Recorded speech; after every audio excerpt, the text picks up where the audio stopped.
Welcome back, everybody, to Riding the Pine. This is the preseason episode. We're going to go through our preseason predictions, what we look forward to, what we don't look forward to, what we're looking for in the upcoming 2021-2022 season. Or I guess I'm actually a year ahead. This is still the 2020-2021 season. COVID's got me all confused. Let's get into it. I'm joined, as always, with Josh Barlog here. So, Josh, how you doing? You know what, Kyle? I got a little taste of hockey watching the World Juniors, and now I'm itching for hockey. But then I just realized that the Blackhawks aren't going to be very good this year. So, I'm in a glass case of emotions over here. But either way, I'm excited to watch some hockey. Dude, wasn't the World Juniors like just so great? Like out of all the sports that have been on lately, like that's what hooked me in the most. And it was just that like gold medal game between US and Canada. It was just like I was even talking to people. I'm like, "Are you gonna watch this?" And I'm like, I don't know that the USA is such dogs going into this because Canada's just been so dominant, and they had what was it like? I think 19 first rounders or something on the team. Something nuts, yeah. Yeah, something nuts. And I was just like, yeah, like they don't have a prayer. And then we fucking shut them out, man. Spencer Knight, man, stood on his head. Unbelievable. That honestly, that may have been the most impressive goalie performance of a goalie that I've never heard of before in my life that I've ever seen. Yeah, well, there were talks back before the Hawks got the third overall pick with Doc.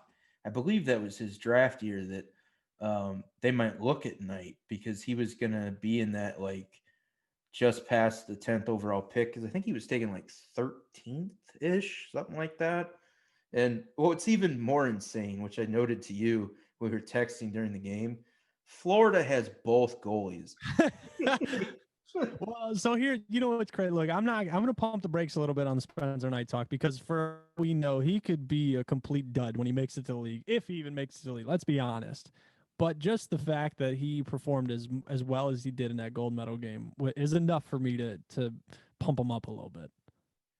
Dude, it's just insane. But anyways, as great as that was, we have the Blackhawks to talk about.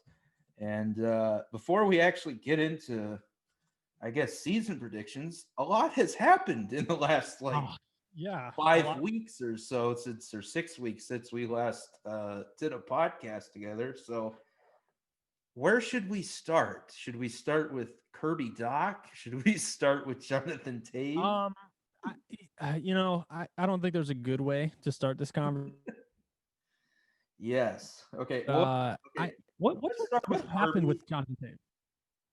What? So What? let's start with Kirby because Okay. we were just talking about the World Juniors. So, what is your opinion on the fact that the Blackhawks sent him to juniors? Do you think they should have kept him back, or do you think it was the right decision to send him? No, look, I think time is of the essence, right? Like as stupid as that sounds, as corny as that sounds, Kirby Doc isn't going to be able to play World Juniors forever. So I don't think it was a bad move. I mean, how can you predict somebody going there and getting hurt? I mean, you can't. And Kirby Doc is a player of a caliber that you kind of have to let him go.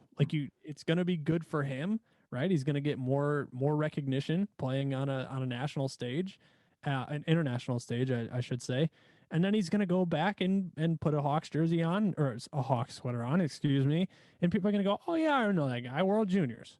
So like I think it was a good decision, but anybody who's going to critique it because he got hurt, I'm not sure. I think that's surface level. Yeah, I agree. I think he should have went. I don't subscribe to that. He should have been held back.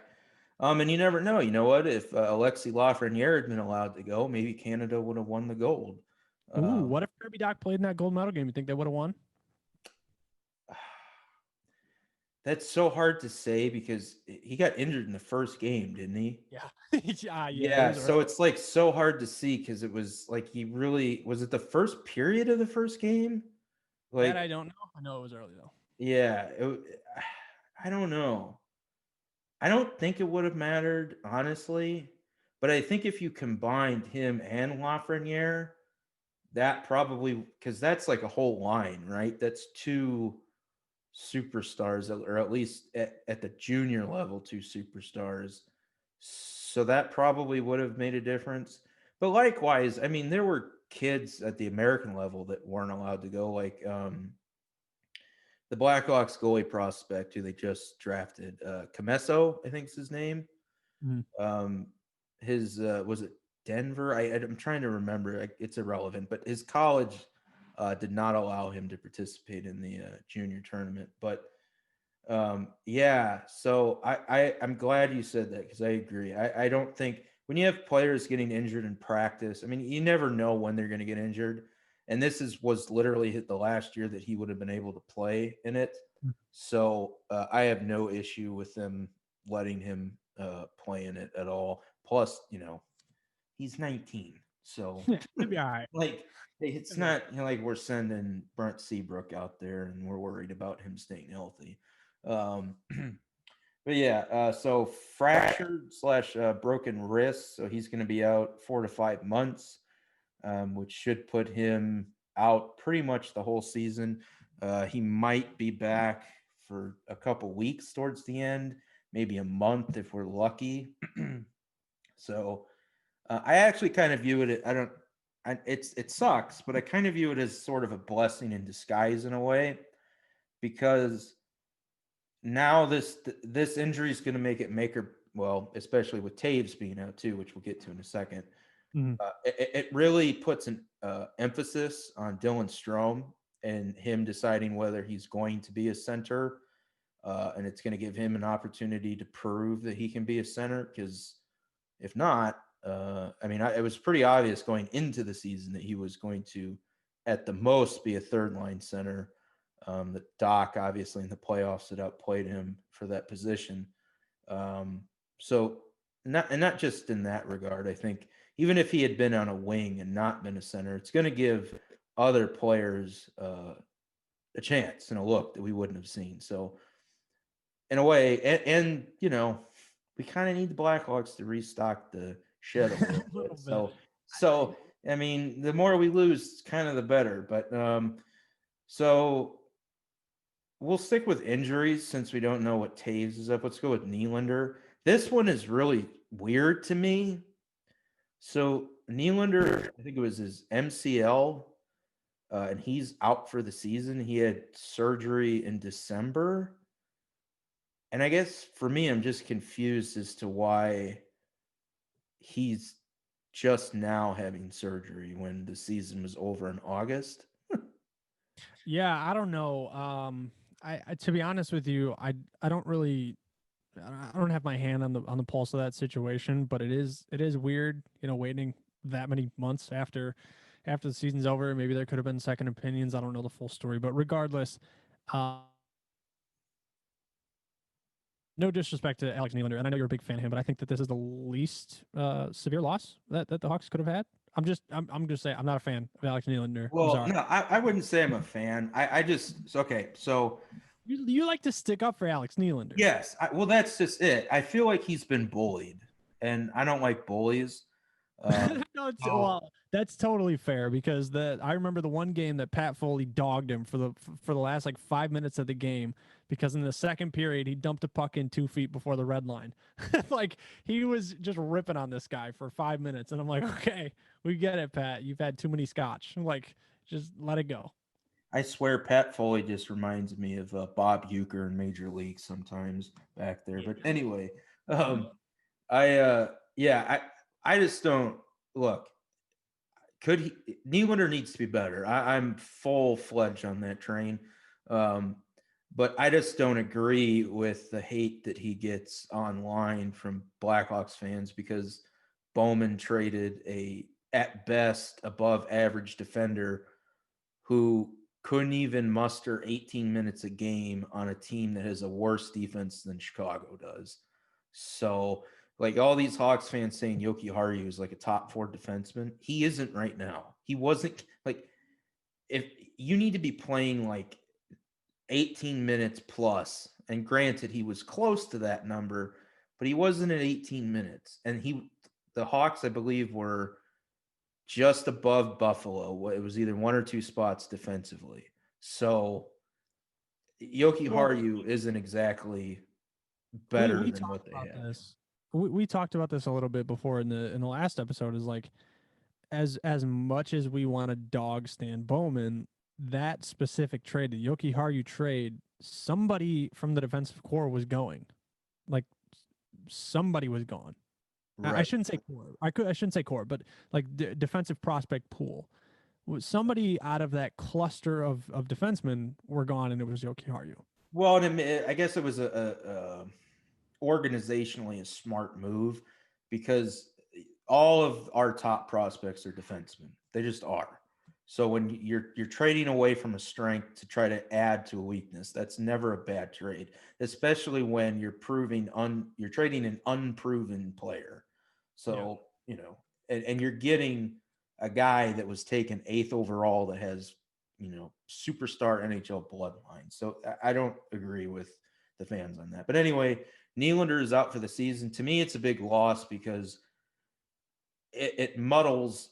Alex Nylander is available to be picked in the expansion draft, and it sucks because we don't. He's not going to play all season, and we don't know what.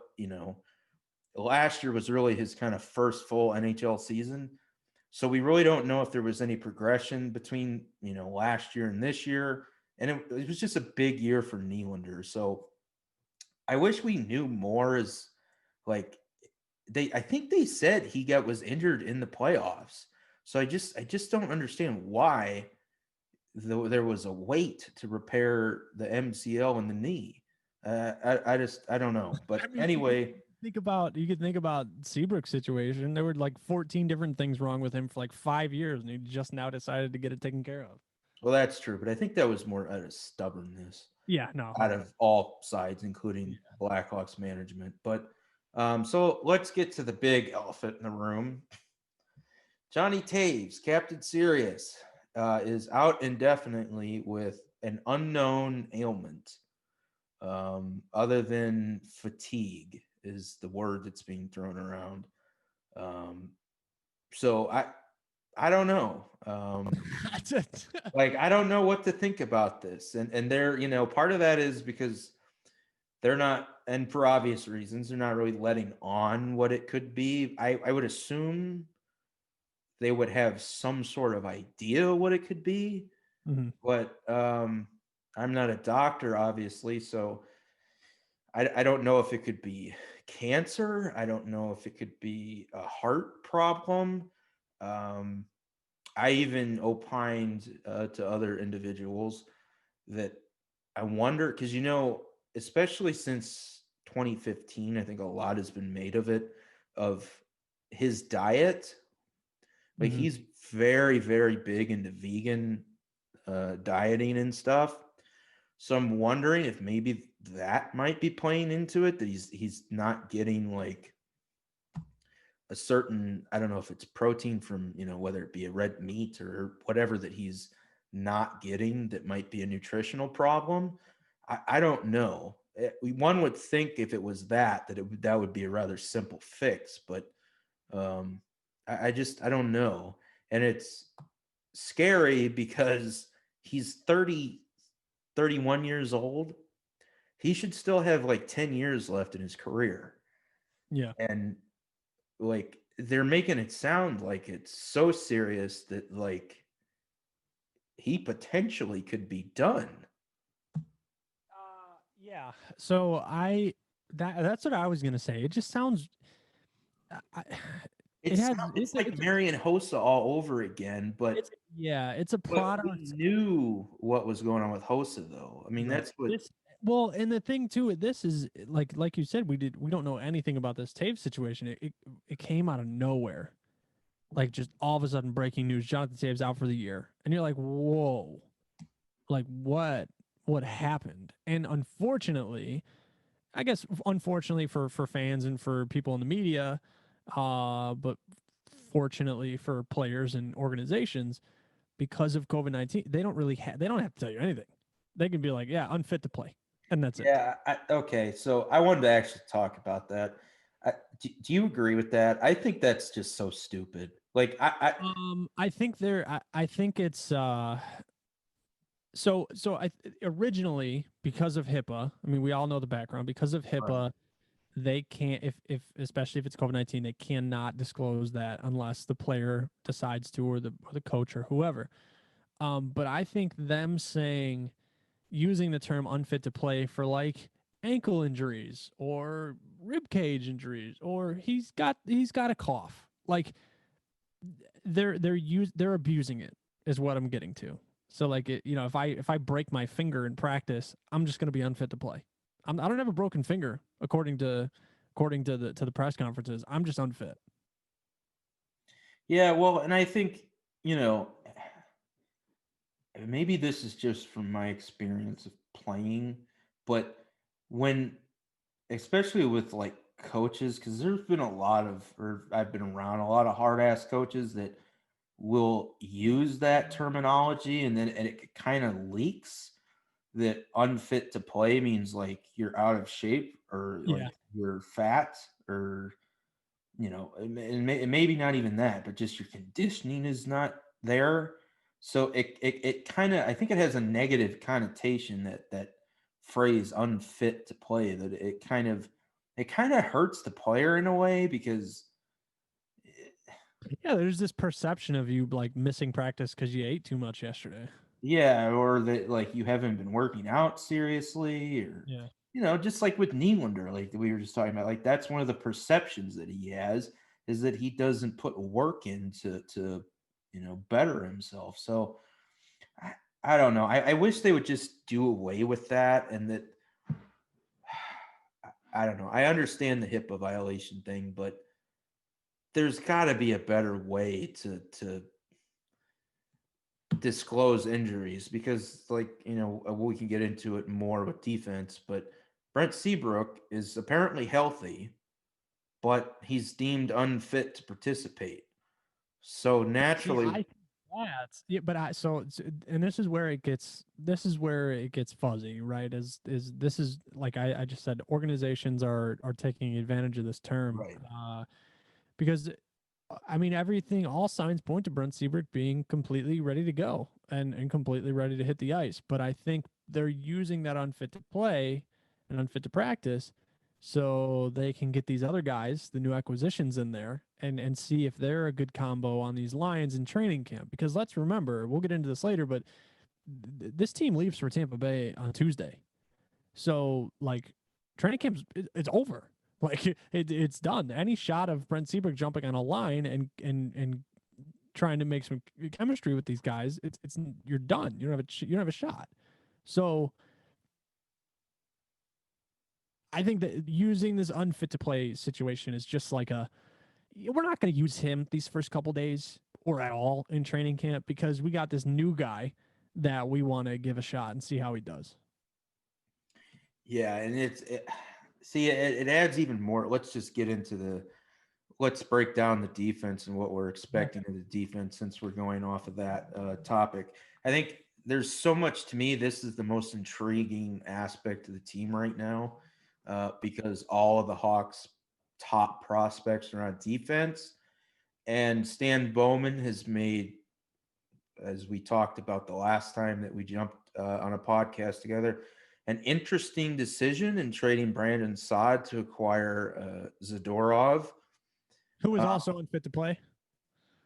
yeah, so like we knew going in from the offseason, somebody on the defense had to be moved, because there were just too many prospects coming in, Mm-hmm. and we knew Seabrook, at least we thought, would be playing. So the fact that they added defense rather than subtract, other than Cuckoo, walking, is weird. So that, to me, I think it really sets up an interesting dynamic as to what's going to go on during the season. So with Seabrook being unfit to play, and potentially, as we've been discussing, teams abusing that label, I'm curious to see just how often that's used because all year long. yes, but I mean, so we know I think we both would assume Boquist is probably going to play every day. Yeah.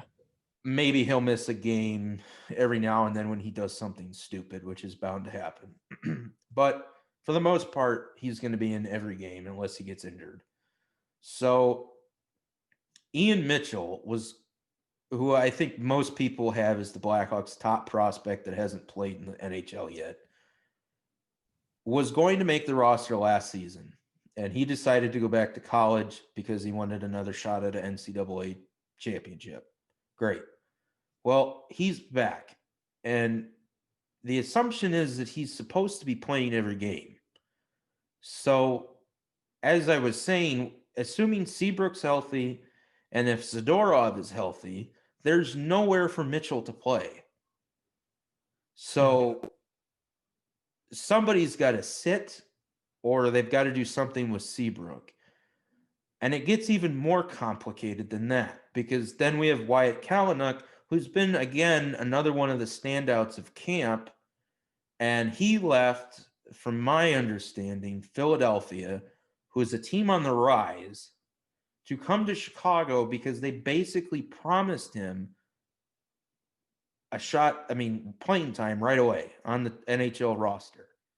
So, and on top of that, he's 23 years old. So he's not exactly a guy you send to Rockford. So he's going to have to either sink or swim, sort of like a lot of the other defensive college free agents we've seen in recent years, whether it be Butcher, who I think was in Jersey, Fox out in, was it New York?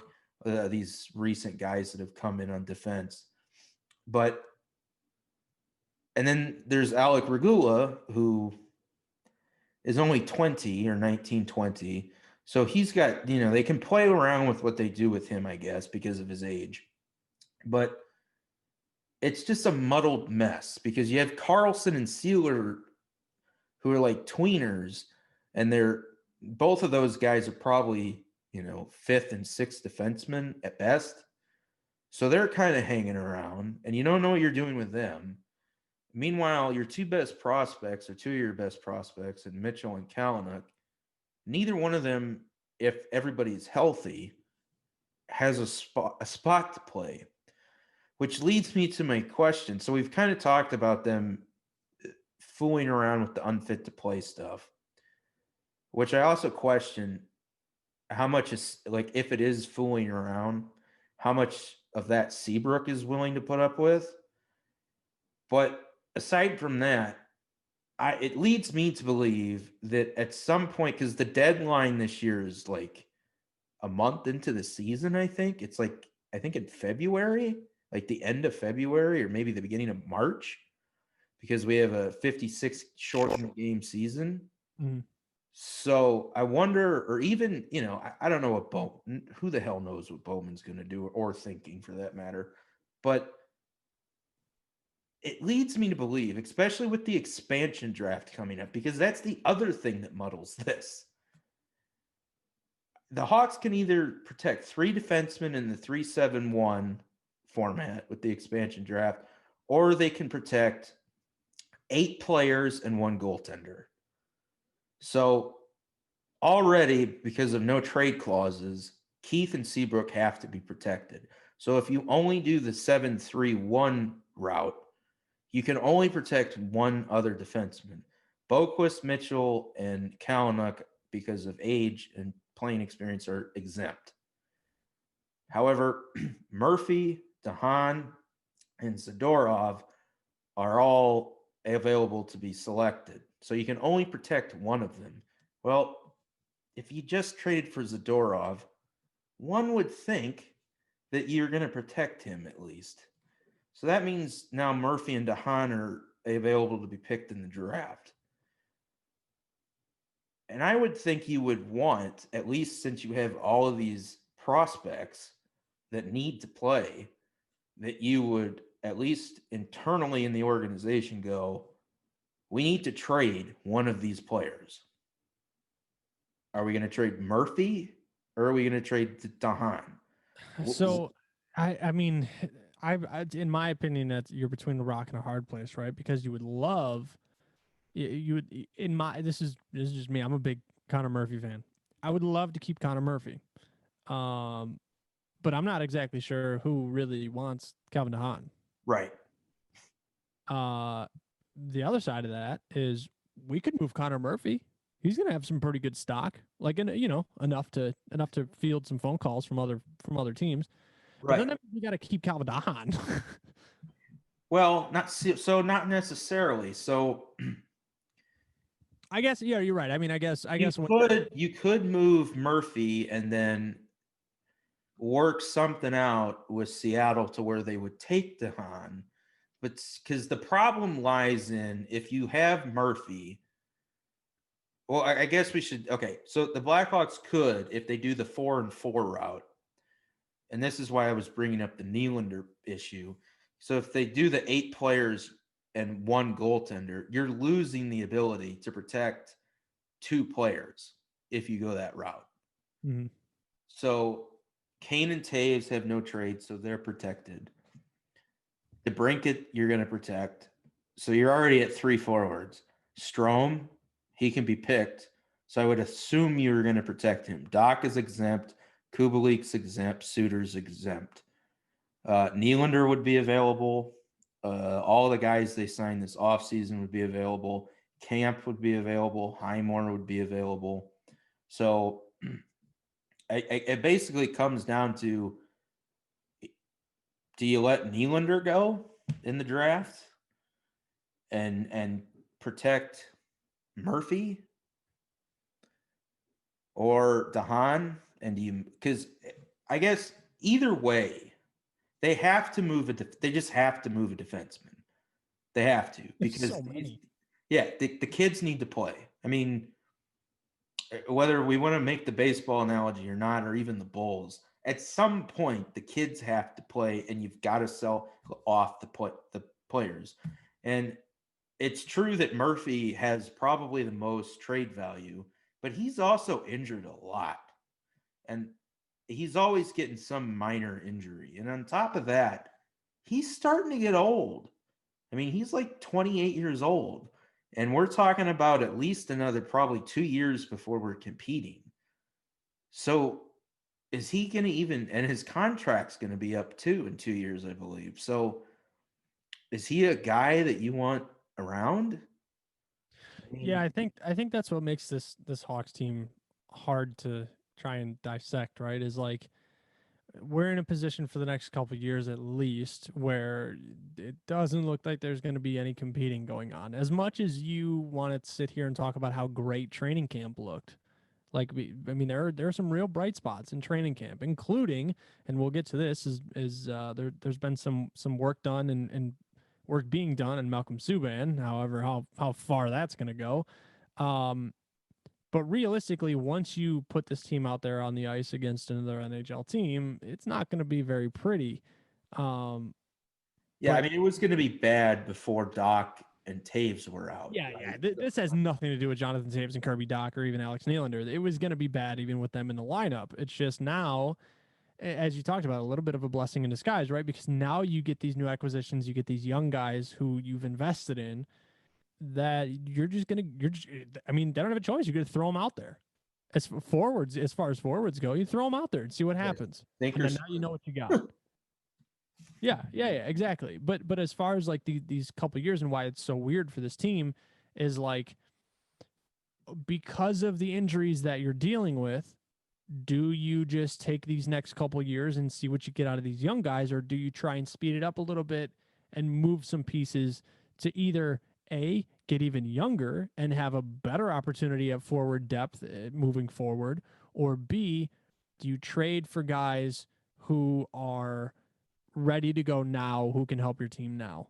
I think that it's the Hawks are in a weird situation, and as much as we talk about this rebuild, like Duncan Keith, they talked about it on the Blackhawks Talk podcast, the most recent episode, when Duncan Keith was involved in that phone call with Stan Bowman about where the team was headed. He told everybody, he's like, it wasn't a surprise to me, really. Like, if you think about it, we were moving pieces and getting younger guys in here, and then, we just weren't doing it at an extreme pace. Right. So, is that how we're going to do these next couple of years? It's kind of the way it feels. Well, I think so. That's okay. So that's why, like the last time we talked, everyone's like in at least black. I think Chicago fans in general are this way, but everyone's in like full blown panic mode because we're going into a rebuild, and nobody likes that, obviously. But I actually am excited about this because we're going to get to see young players. But as you were alluding to, with like what Duncan Keith was saying, they've been in a rebuild. They just haven't called it that. I mean, they started rebuilding. I wouldn't necessarily say they committed to it really either. They just did it they did it at a snail's pace. Yeah, well, I mean, I would argue when you trade Panarin, who's a top 10 player in the league, maybe even top 5, and then you trade arguably your best defenseman in Jarmelson, that you're entering a rebuild. And that's when really it started, because the following year Crawford had that amazing first half, and then he got injured. And then that was basically the end of his career as far as I'm concerned.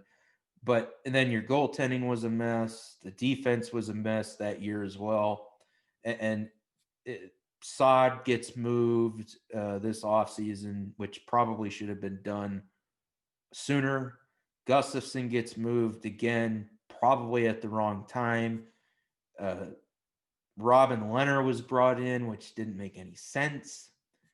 Other than, I guess, they got some sort of trade asset for him. Not much, but something. But there were a lot of moves. And look, everybody knows I don't like Bowman. And that said, he should be given credit where it's due. He is very good. And this is why I think you should be, or Hawks fans, not you, but Hawks fans should be hesitant to freak out about this and about Bowman still being here, because he's good when he's making draft decisions, or he's good when he goes out and he finds European free agents. What happens with Bowman, which is when he goes nuts, is when he's making trades or when he's signing contracts. Those are his weaknesses. That's how he gets himself in trouble. But if you look at, like, I was just thinking about this the other day. Bowman's drafting since the Hawks have been competing. So they've never, before Doc, they'd never had a top 10 pick. They'd always been, let's say, 17th or lower. So, I mean, you had Nick Schmaltz. He's a top 6 player. Ryan Hartman's bottom 6. Who else was a first rounder? I'm trying to remember now. Kirby Doc looks like a superstar. He looks like the best player of the draft. What I'm trying to remember what year this was. I could be completely off. For some reason this guy's name popped in my head. Was Philip Deneau a first rounder? Yes, Philip Deneau was the 30th overall pick, I believe, the year they won the cup. I liked him. I don't know. He was a great player. He'd be an excellent piece to have now, and he's probably on his way out of Montreal after this year. But he was a great first round pick at that late of the draft. Alex DeBrincat was a second round draft pick. I mean, good Lord. Brandon Saad was a second round draft pick. Mitchell, who's coming in, second round pick. Boquist is playing in the NHL now. Kevin Hayes. There you go. Never played for the Hawks, but he's a first top 6 player for, is he in Philly now, I think? Philly, yep. Yeah. So all these guys, Teuvo Teravainen. Yeah. Like, look at all these guys. These are all guys that Bowman has drafted out, other than Doc, outside of like the top 15 picks. That's really good. Like, most of them are top line. Hayes, Teravainen, they're all top line players. Schmaltz and DeBrincat. I mean, Saad. Like, you have to give him credit where it's due. Yeah, I mean, I've never had any problem with the way that Stan Bowman drafts. I really haven't. The way Stan Bowman drafts is it's always like, okay, there is a group of 3 or 4 players that I can see Stan Bowman taking in this draft, and usually he doesn't go with those 3 guys. He always ends up taking somebody you're like, huh? And the initial response is usually like, I can't believe you took him. Why would you take him? That's not a consensus pick. And then you see these guys play, and you watch tape on these guys, and you're like, okay, well, we'll see what happens. And then they show up and they play really well, and then they end up getting moved. Well, Yoki Haru is another one. He was, I think, the 29th overall pick.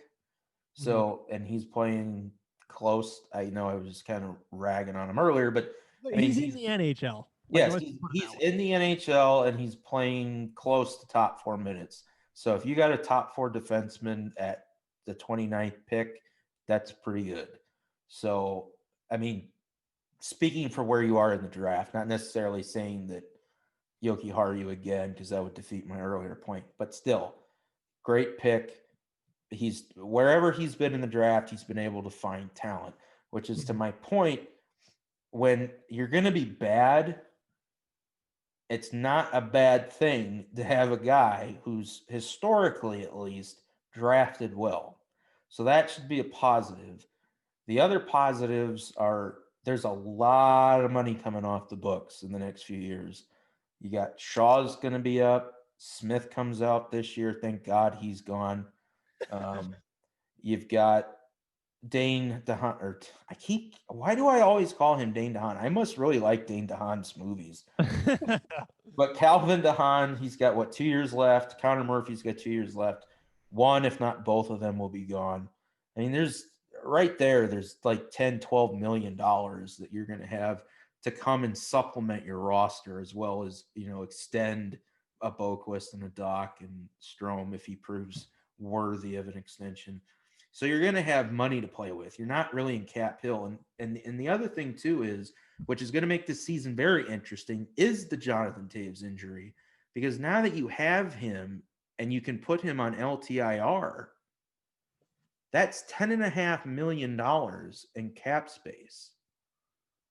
So if somebody wants to, go for it, let's say, and they've got a horrible contract on their books that they need to get rid of to bring somebody else in to, go for a championship. Here's Stan Bowman. Hey, we can take that contract now. Yeah, I'll take your $9.5 million for the 36-year-old guy real quick. No problem. Just give us your first round pick this year and your second round next year, and we'll call it good. Yeah. or something along those lines, which is something he said he's wanted to do. Yeah. Yeah. I mean, I think it really to his own doing. I think that there's been a lot of flexibility issues because of the contracts that have handcuffed the franchise. But what I think a lot of people are going to have to understand going into this season and even beyond is the traditional rebuild is to get guys on your team, whatever sport, and let them play their asses off and raise up their stock and then just ship them off. I'm not necessarily sure that Stan Bowman is going to do something like that. Yeah, well, I think so. There are guys on the roster because my initial thought, I do think Carl Soderberg, who we haven't talked about yet, who was brought in late, within several days actually before camp started, I think. He's 36. So, I mean, he's a guy that's a versatile player, center, kind of an older Antoine Vermette, if you will, can put up maybe 15 to 20 goals a year and is a centerman, has Stanley Cup final experience. I'm not sure if he won in 2013 with Boston, but he's played in at least 2 Stanley Cup finals. So, that's a guy that some teams that are going to be looking for players might go, hey, we can bring this guy in. He can help with our, bottom 6. He can jump into the top 6. And if he does play in the top 6, because the Blackhawks center depth is so bad, if he plays with Patrick Kane, he's going to get points. So right, that could raise a lot of these guys, whoever it is, uh, stock. And Yanmark, he's 29. Is that really a guy you're going to keep around? I don't know. Walmart might be, but they're kind of the same player. So I think those three of Walmart, Yanmark, and Soderberg, and maybe even Ryan Carpenter to an extent, are guys that are potentially dealt off for second, third, fourth round picks. They're not going to fetch a first rounder. I wouldn't think. If there was, it would only be Soderberg, I would imagine. But even then, that's probably very unlikely. Uh, but yeah, so I mean, there are pieces for like what you were saying where they just bring in guys to send them off, which would be those guys. Will they do that? I don't know. I imagine it'll probably depend a lot on where the season is and who needs what. Yeah, and that's what I was gonna say too. Is because we have this fixed 56 game season, is like you're gonna get a much smaller sample size than what you're used to. Trying to move the deadline for the NHL, you have a good chunk of sample size, even if it's a first year guy on your team. You're like, what do we really have in this guy? You can make that decision. But with this 56 game season, with the earlier trade deadline, the decisions are going to be. I don't necessarily know how much movement's going to be done, because of like these GMs are going to need a quick trigger finger. Yeah, let me see when the trade deadline is. But while I do that, what's your overall opinion on the defense and where you think, or I guess what do you want to see out of it with Colleton and the team this season with the Well, I mean, I don't necessarily know how you. I don't really want to throw Colleton in the mix because I don't agree with the system that he has implemented. I'm sorry, I don't agree with the whole like it. Look, if they score 6, let's score 7. I'm not a fan of that at all. And leaving your goalie out for the whole fucking game. But as far as the defensive unit goes, really what I want to see is what we've seen thus far in training camp. Right? Is guys like Duncan Keith jumping in and being like, "Hey, well, let me coach you here." But let me tell you, if there's anybody who I would want to have coach these young defensemen, a la Mitchell and so on, it's Duncan Keith. It's a Norris Trophy winner. Like it's a guy who has Stanley Cup pedigree, who's going to be in the Hall of Fame, and who has a defensive style that he can be aggressive at times, but he's extremely good at being patient on the ice. He can see the ice, and to be honest with you, I don't know your opinion on this. I'm just biased because I like Duncan Keith. Absolutely love the way he breaks out of the zone. I don't know what it is. I have no idea. But I enjoy watching Duncan Keith get this team out of the defensive zone. Honestly, I think out of the core three or core four, let's say between Seabrook, Keith, and Kane and Taves, I Keith might be my favorite. Like, Yeah, he's 100% my favorite. yeah, yeah. Like I'm really, especially, and I don't want to get into all of this, but just as a point as to why to do it, like I'm. I don't know how much longer we're going to be able to get the Indian head sweaters. So I'm really thinking about jumping for one of those new Hawks jerseys with Keith's name on it, but I don't know. But Just, I mean, to be honest with you, like I so it was doom and gloom last time we recorded for me, and it was because we don't really know what this team is actually like. We don't even know what they're doing. Stan Bowman's a joke and blah blah, going on and on. And to be honest with you, what I've seen in training camp, I've accepted the fact that we're probably going to be one of the worst teams in the division.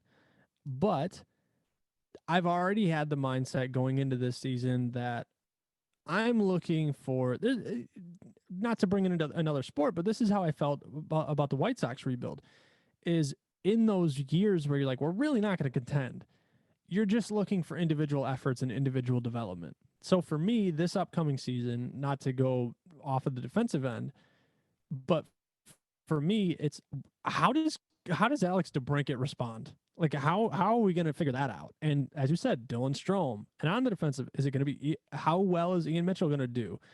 Adam Boquist, how well is he going to make his adjustments? And is he going to be this power play juggernaut that we're hoping? And then the goalie situation, like what are we going to do? Yeah, I think That's what to your point, I think that's why I'm actually excited about this season, uh, because you and I and everybody else, whether you're fans, whether you're podcasting, whatever you're doing, especially when you go through a rebuild. Like you used Sox, I used the Cubs. I like when Chris Bryant was coming up and Wilson Contreras and Javier Baez and all these guys one after one after one after one, and you're like, holy shit, this guy's a superstar. This guy's a superstar. We're gonna be really fucking good pretty soon. And then when they all get there and you're really good. Just like I mean, it happened, 15 years ago with the Hawks. That or not quite 15, but close to 15 years ago with the Hawks. It was such a good feeling. And you had so much pride in the team, and you built the team the right way. You didn't go out like the San Diego Padres and go and buy everything. yeah.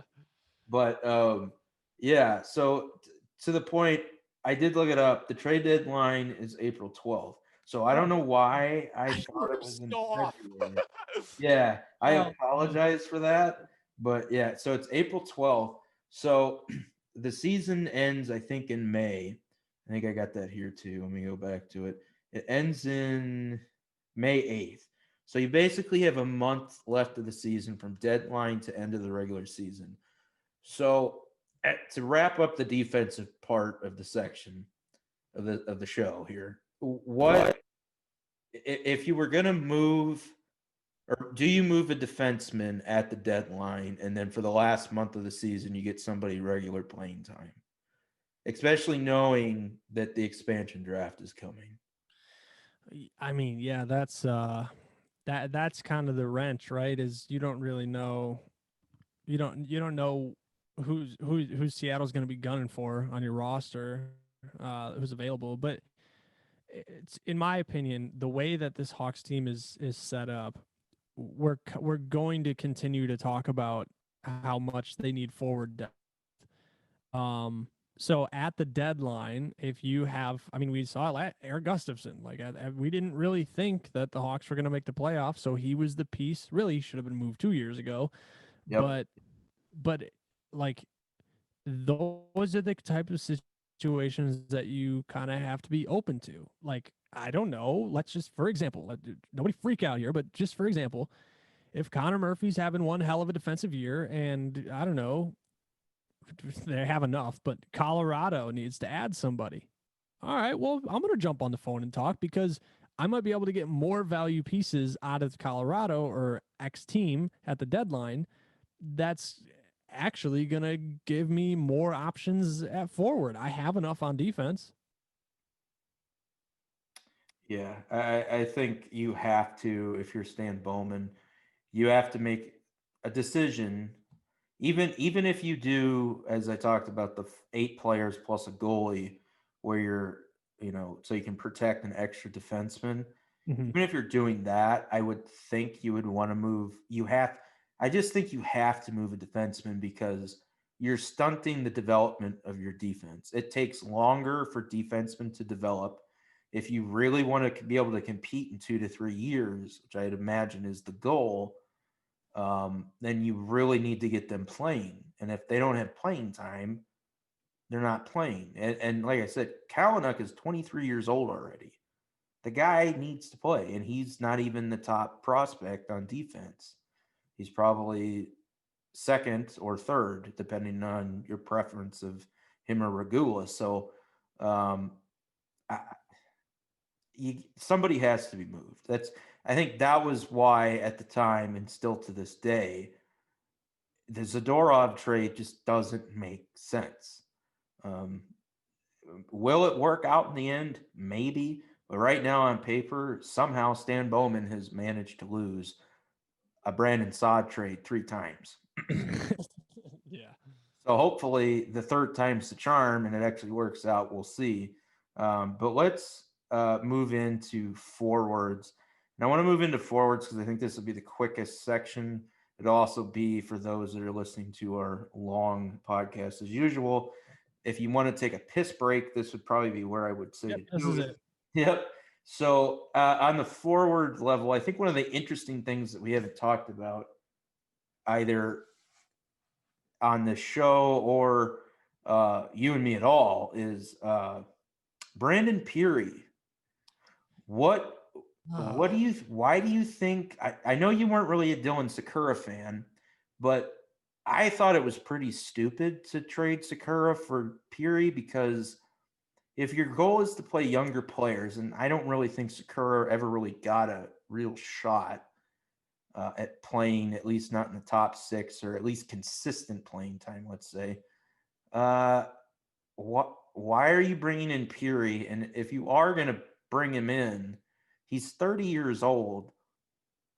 I wouldn't think that that's a guy that you would bring in to be. I mean, he's not going to be in Rockford, right? So are you just going to put him on the taxi squad? I mean, that's something that we haven't really talked about either. They do have a taxi squad where they can keep, I believe, at least two goaltenders plus several forwards and defensemen. But I don't really see the benefit of players being on the taxi squad because they're not playing in games.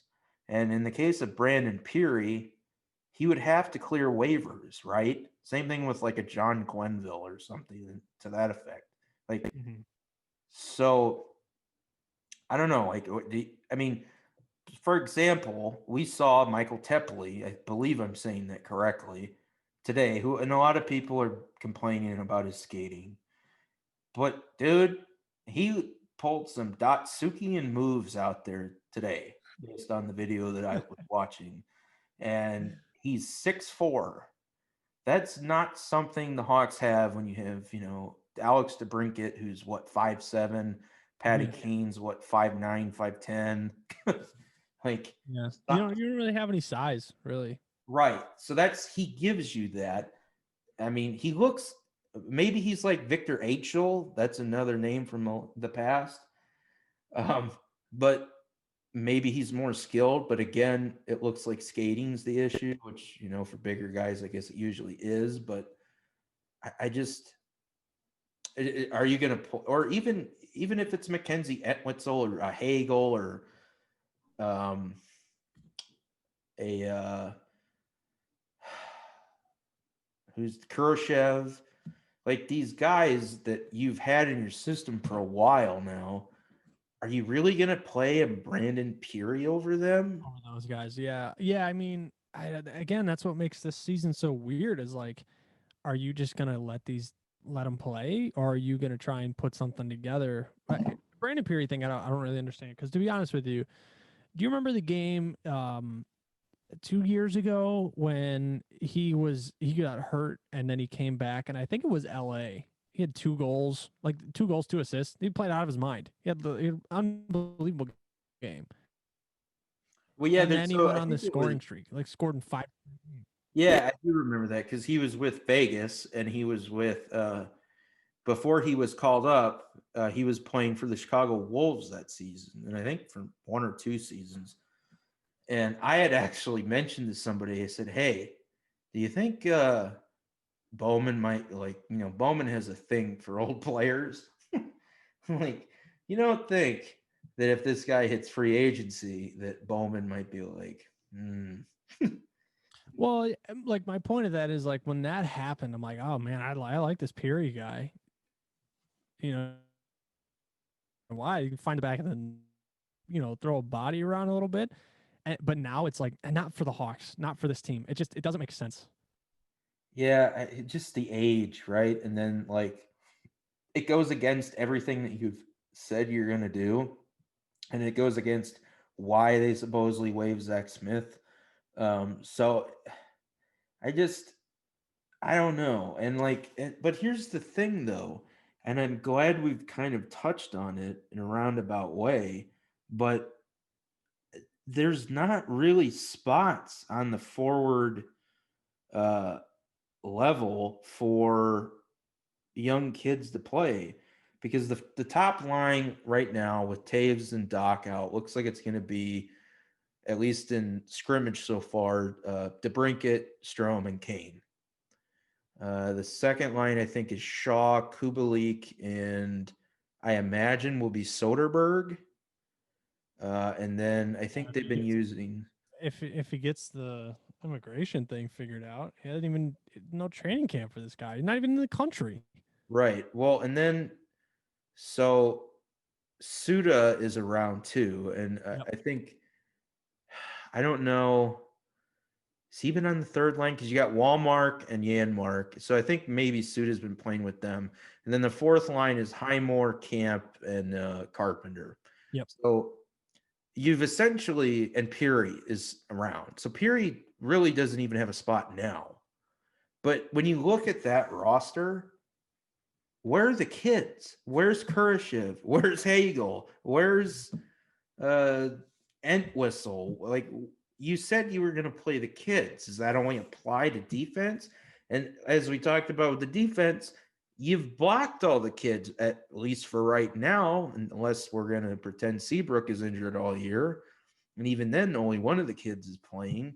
So it's like, and that's why I say, like, the thing with Doc and Taves and everything, it might be a blessing in disguise. But even so, we're still sitting here going, well, we're still not really seeing the kids. Yeah. Yeah. Yeah. I mean, I would prefer like just I know I talked all the time like Colliton moves too many pieces around. Like let these guys play on a line together for Christ's sake. But this year I'd kind of prefer like, hey, put some shit together and see if it sticks, and if it doesn't, you know what you got. But I don't know. It's who knows, right? Like training camp is only, it's only a sliver of time for us to see these guys before the season starts, and when the regular season gets underway, I think that's when you'll start to see some movement. At least I hope. But yeah, to your point, it's like, what are we? I mean, in order to do this little quote unquote rebuild, you gotta let these kids play. Right. Well, you got to know what you have too. Like, you Right. don't want to trade a Kurashev, for example, and then he turns out to be, the next, I don't know, Patrick Right. Sharp The or thing something. too, yeah. The thing too with that is like, to be honest with you, I don't hold too much value. This is gonna sound weird, but I don't hold too much value in performance in Rockford. Like Well, right. there Yeah. there are so many lifetime AHLers that just they're not good enough to get to the next level. So, Well, and I don't know if many fans know this, but at least when I was around the AHL, that's not an offensive league. That's a league that and this makes sense if you know how at least the natural progression of players through Canadian juniors and that kind of thing, which is where, what, 80, 65, 70% of the players come from Canadian junior. So you're looking at like defensemen, like I talked about during the defensive part of the show, they need extra time to develop. So the AHL is a very defensive, specialized, and focused league. You're mm, working on defense, you're working on systems, you're working on netminders. That's the focus. The offense is not really the focus in the American Hockey League. So with that in mind, as you said, whatever the offensive forwards do down there, it's not really indicative of what they're going to do in the NHL because they may be forced to play at a more defensive minded game. And likewise, if they're not a defensive minded player, I mean, can you imagine taking Patrick Kane when he first came into the league and sending him to the AHL? I mean, he couldn't play defense at all. That was everybody's big knock on him. And a lot of the players today at 18, 19 years old don't know defense or they're just incapable of it. Look at Kirby Doc. That was the big gripe I had with them keeping him here on the team the first season was because he wasn't strong enough on the puck. And then when he came back for the playoffs, we saw that natural progression of the 18-year-old becoming a 19-year-old, going into 20s, becoming a man. Basically, he's not a man child anymore, and that muscle's there. He can carry the puck into the zone. He's not going to get knocked off the puck, and that just elevated his game so much between what we saw in the early on of the season to the playoffs a few months ago. So that's such a thing with the players and stuff. So I don't, you know, Kursev, at least in the scrimmages, even last year, looked good. And that's why everybody started talking about him. Well, are we ever going to see him? And it's like we brought Brandon Hagel up for a whole game last year. And how he sat on the in the stands like whenever he was called up, and Yeah, like I mean, we've been to the point on Kurashev. I feel like I've been hearing about Kurashev for 5 years. Like, yeah, what are we doing? yeah. Well, and Hagel, same thing. Hagel came in with Highmore. They were teammates, I Yeah. believe, from juniors. Well, Hagel was drafted. I think Highmore was undrafted, but Hagel was over in the Czech league, or the Swiss league, lighting it up. And everyone wants to talk about how great Kubalik is. Well, Hagel was just doing that. So why aren't we giving Hagel a chance to play? And maybe we will, but it doesn't look like it based on the current roster makeup. So the forward group is just weird to me. I mean, it's all weird, but the forward group send different messages than we're rebuilding, or maybe it sends a message that we're actually really trying to be really bad and we're just not going to play any of the kids. And Yeah. then, the players that we brought in, the three, Soderberg, Walmart, Yanmark, Walmart. I'm sure I'm going to call him Walmart at some point. Yep. So, yeah, It happens. Yeah, yeah, normal. many people will. But like, I'm sure at least one, if not two of those guys will maybe be siphoned off. But anyway, let's get to the very interesting topic, which is goaltending. Oh boy. So we've talked about how I'm excited, at least, that we have a new direction in net, but we don't know who's going to be the starter. And I mentioned it to you that they can carry three goaltenders should they wish this year. I don't think they'll do that. And it's going to be interesting either way. So we have Colin Delia, who's got 2 years left on his deal. Kevin Lankinen, who's also just signed a 2-year deal. And I believe Subban signed a 2-year deal. So Delia and Subban, in the event that they did not make the opening night roster, would both have to clear waivers if they were sent down. Now, because it's the beginning of the season, perhaps Delia would clear. I'm not sure he would later in the season. I think Subban would probably clear either way, just based off his NHL track record. But yeah, it's going to be very interesting to see what they do there, because it at least seems that Delia and Subban are going to be the two guys to start. And that Lankinen, it's going to be interesting to see what they do with Lankinen, because this is the last year that he'll be waivers exempt. And I wouldn't think that you would want him on a taxi squad. So Rockford is going to be one of the actual teams that plays this season in the American League. So one would think you would want him in Rockford playing every day. Yeah. But I don't know. I mean, what's your thought processes on the goaltending? Well, there's a lot of talk about how good, and I'm using good as a loose term here. Um, how good Malcolm Subban looks as far as him being his body's in shape and he's working on things. Like on the Blackhawks Talk podcast, they referenced his high danger save percentage in training camp, and just him being able to stop those high danger chances. But then they talked about how in the low danger chances, he's giving up goals because his rebound control is garbage. Sounds And like someone else I know. and talking about how he's been working with Jimmy Waite, the Blackhawks goaltending coach. You know, I don't know. To be honest with you, I want nothing to do with Malcolm Subban. I just don't, like, based on his So track record. Like, why do we think that all of a sudden it's just going to get a switch? And don't sit here and tell me that he got a chance, like, or that he hasn't gotten a chance, because yeah, no, he's totally gotten a chance. I don't buy into that, yeah, especially I don't remember if it was you I was talking to on the podcast about this, but when Vegas's first season, um, Fleury was injured, and I don't think was it Legacy or there was another guy that had been around who got injured, and then Subban came up, and he was given the shot to run with it because the both goalies that were on their roster were hurt, and then he did okay, and then he got hurt. That was one of the interesting storylines. I don't know if you remember it, of their team is that they went through like 5 goalies. And then obviously Fleury eventually came back, and I think was it Donsk, I think was one of their names. I don't remember, but I don't know. Just my opinion on this goalie situation is just like I look if you're gonna be serious about letting these kids play, you cannot play Subban. well, see, so I think at least what I've tried to talk myself into with Subban is that everybody knows he's not going to be a starter in the NHL.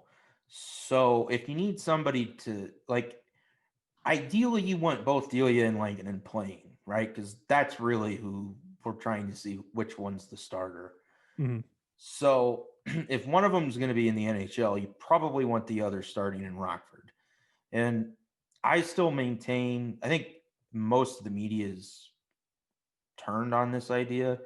They think Delia is the guy. I still think Lankinen is probably your guy. I know I've referenced before. I think this is kind of a Niemi Crawford situation, although it's a little bit different because Delia still has a year left on his deal after the season. But it's just strange to me that I don't know that Lankinen isn't getting more attention, because a lot of people like to say, well, Delia has more, NHL experience. And it's like the dude played 15 games, and he played it the year that Crawford was injured, and then we had Cam Ward. Wasn't exactly a good season, and then Delia got hurt or something, and or fell off the face of the earth, and then that was kind of it. Yeah. But Lankinen's actually played like at the World Cup in high leverage situations against world class players and won gold. So he's played in those types of situations, and he's never really started. So I think that might be part of the reason that he's probably more likely to start in Rockford, because he's briefly last season, I think in the AHL, he got a small sample size of him starting consistently.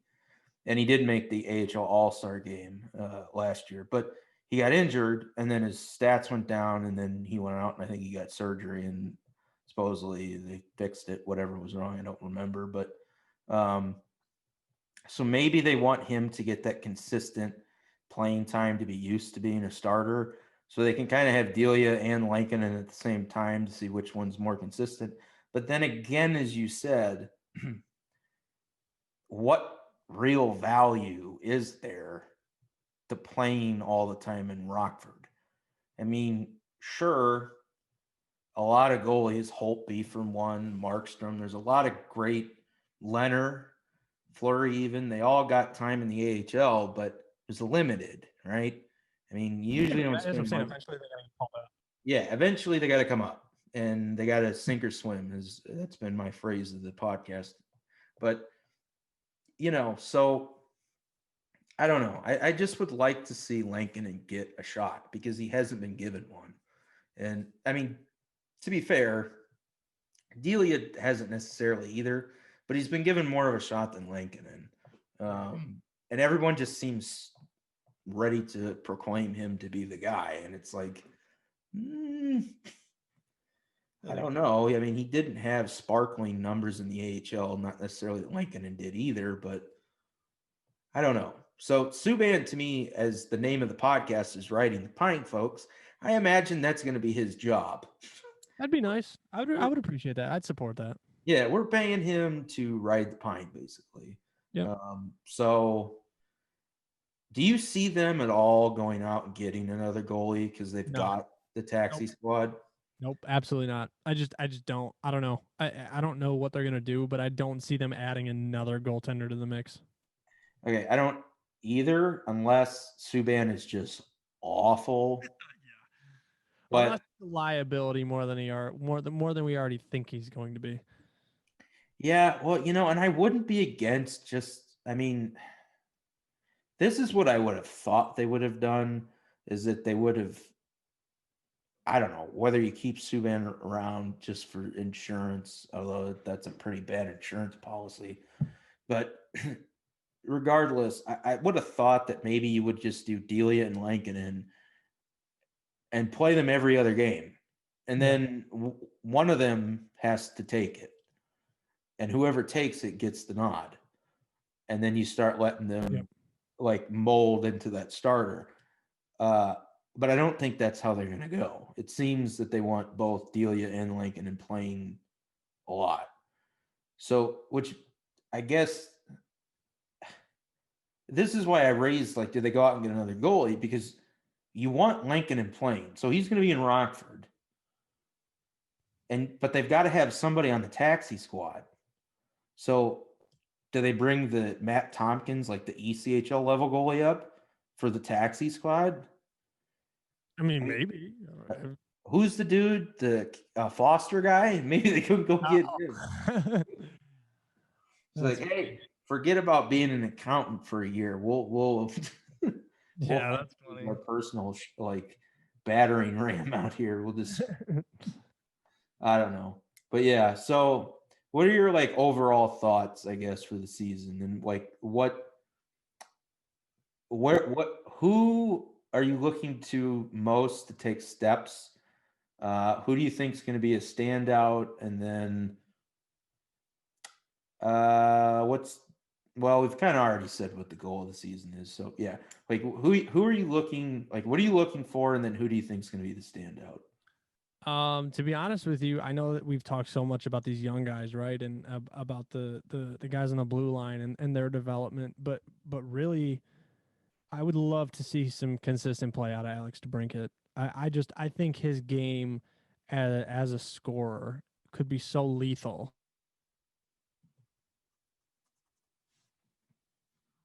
Consistencies after that 40-goal season that it's like, listen, man, I really I have so much faith in Alex DeBrincat. I would love to see him just shake off all the cobwebs. I don't know what it is. He just can't get right, and I want to see that happen. Aside from that, a breakout guy. Um, honestly, for me, it's Adam Boquist. I think that there's so much hype surrounding this guy, and I know we talk so much about the forwards. We need to figure out what's going on there, because if you don't have four lines moving, it's a hard day in the NHL. But yeah, for defenders, for sure. yeah. So like for Adam Boquist, we talk like, well, he could be the quarterback of the power play. Like he's got a shot from the point. He can move the ball. Like we talk about all these things, and it's like, okay, well, that's great, but I want to see it actually happen now. So that's something I'm looking forward to. And a guy that we haven't really talked about since the last episode. What level is Dominic Kubalik going to play at? Well, okay. I'm going to get a lot of hate for this. So I kind of want Kubalik to kind of suck it up this year, because I've been saying all last year, and I still get so much hate for it, that he's like, I think at the time I said AHL scorer. I don't even think he's that, because of what I just went through of the defensive nature of the AHL. Kubalik reminds me, like, old people, if you're listening to this, you'll know what the U-Haul is, or the nickname, the U-Haul for the UHL, which is what Rockford started in. If you'd ever been to those games, or the old ECHL, before there was really this hierarchical structure, those teams would bring in guys that were just pure scorers. They had great shots, and they could sandbag. That's why I always call Kubalik a sandbagger, because he's not a good skater. And like I've went over this, he can't carry the puck in. And it seems to be, Tepley seems to have the same problem. So it seems to be maybe a Czech player thing. I don't know. And that'll be something maybe to keep your eye on. But like, I can just see him and I even mentioned this, he reminds me so much of Richard Panik. Like, I'm just waiting for him. Panik had that great first season, and the Hawks got him from Tampa, and he was this first round pick. And everyone's like, oh, yeah, what a find for Bowman. This guy's great. He's playing on the first line with Taves. And then he got that ridiculous new deal where Bowman was like, I think he was even quoted. I think we've talked about this before, where he's like, yeah, I couldn't believe what Bowman offered me. I signed it right away. It was like, Yeah. really? It's like, we didn't even have to negotiate. It was like $3 million for 2 years or something crazy. But yeah, so I just envision Kubalik having this like Richard Panik drop off where he's not terrible, but the goals go from like 30 to like 13 or something like that. Which still, don't get me wrong, it's not horrible, but it would certainly go towards more my argument that he's not as great as everyone makes him out to be. Um, Mm. I agree with you though on DeBrincat and Strome. Both of those players, I think, I would even say more because DeBrincat's got the contract now, so he's got more security. And maybe I would have said DeBrincat before Taves and Doc went down. But Strome really has an opportunity to cement himself as a superstar in the league. Like, he's going to be getting top line minutes. He'll get power play time, maybe even get PK time. He's going to be getting a lot of time with the team. So he needs to absolutely utilize that. So I hope to God, I know he seems more like a quiet guy, but I hope to God he like has a chip on his shoulder and Yep. has something to prove. Um, there's a guy that we haven't talked about. I think is a potential standout, which is Pius Suda. Um, but I think a lot of that too is going to depend on where he plays and who he plays with. Um, and this was one of my things with Nylander. If you don't put them with like, they're not like Patrick Kane. They can't carry lines. So if they're not playing with skilled players, they're not going to do well. Or they Yeah. might do okay, but they're not going to be great. Like Kubalik, for example. You put him with Taves and Sod last year, he scores 30 goals. But there was a period where he was on the third and fourth line and he would just be gone.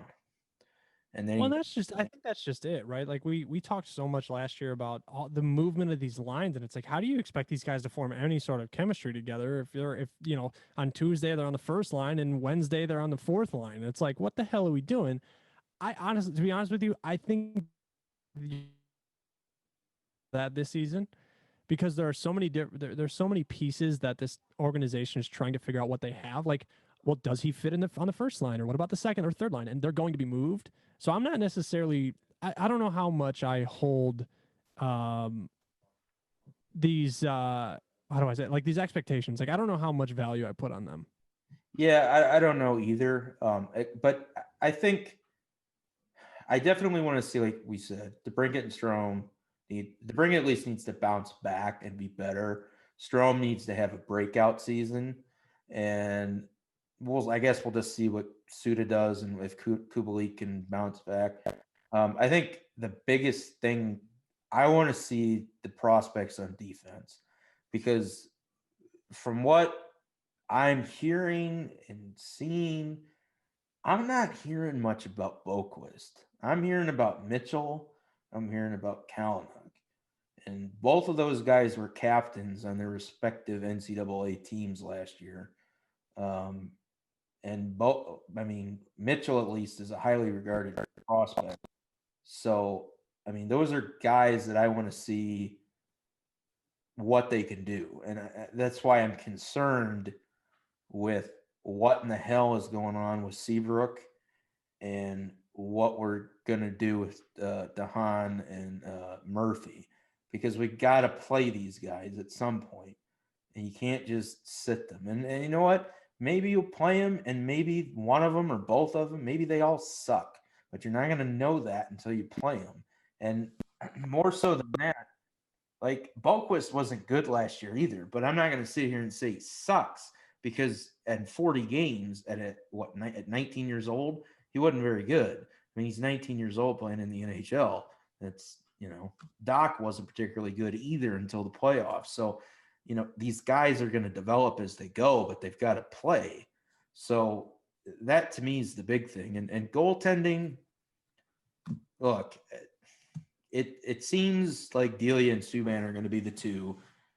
And then it's up to Lankinen to prove that he needs a shot. So, I want to see somebody run away and become the starter. We're going to see that anyway, I would assume. So I'm not necessarily looking for that. But I really want to see the development on the defensive side of the team because they've invested a lot in Boquist. Their top prospects are all defenders.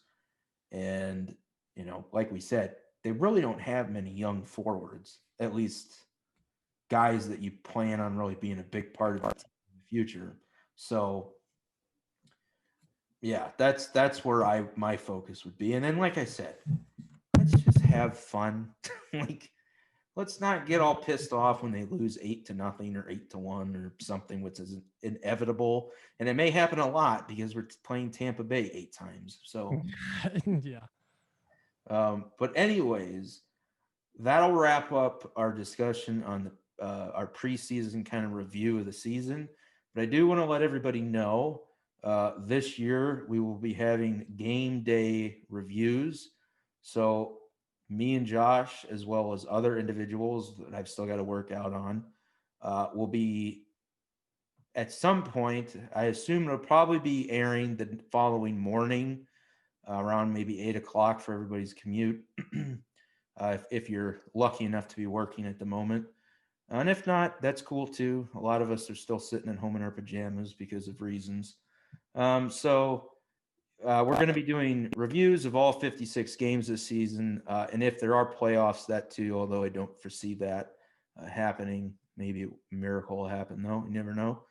And then a weekly kind of recap show. So again, I'm just happy to be talking about hockey again. I'm glad to be talking to my buddy Josh here. Josh, where can people find you? So I actually just changed my Twitter handle today. You can find me at OnTapJosh, ONTAPJOSH. And to be honest with you, all my content is there. So just add OnTapJosh, and then another shout out. Obviously, it's on my Twitter bio, but on sportsnet.com. It's where all my Blackhawks articles and Bears articles and stuff like that. If that fancies you, that's where you can find it. But I do, before we wrap this thing up, I want to give you my record prediction, because I was thinking about this during the show, and I want you to know, like, if yours is close to mine or not. So 56 game season. Obviously, everything that we just talked about, I'm taking this into account, and I'm also taking into account who we're playing this season. I feel like I'm generous here. On a high end, 20-30-6.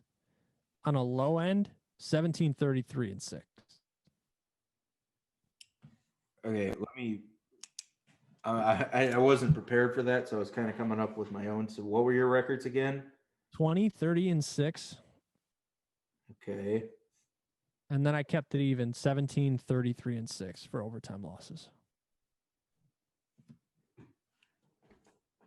Okay. I don't think I'm as dire as you. Let's see.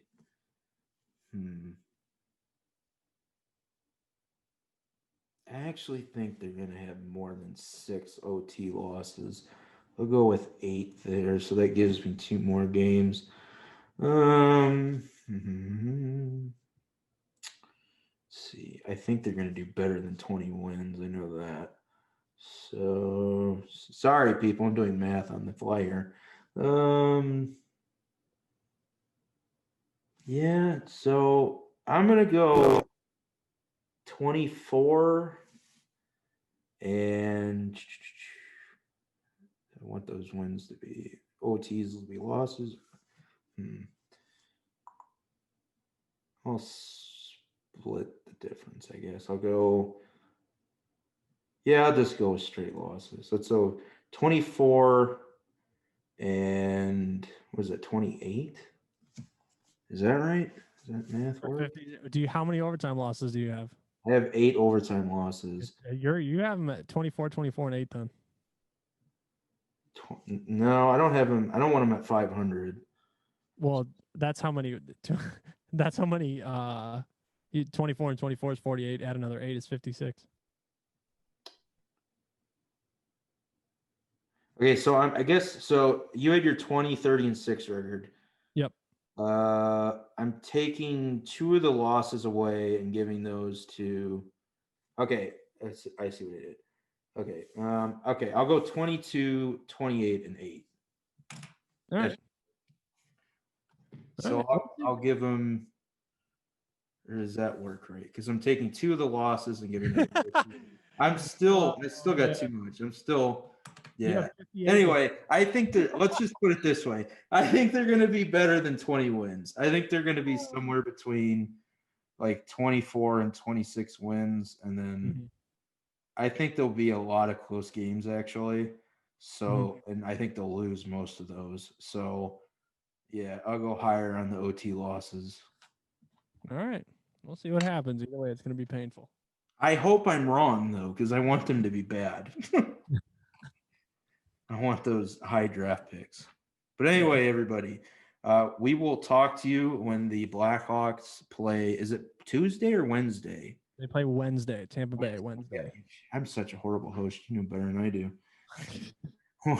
When they play the Tampa Bay Lightning in the season opener in Tampa on Wednesday, we will be doing a review, and that'll be up Thursday morning for everybody to check out.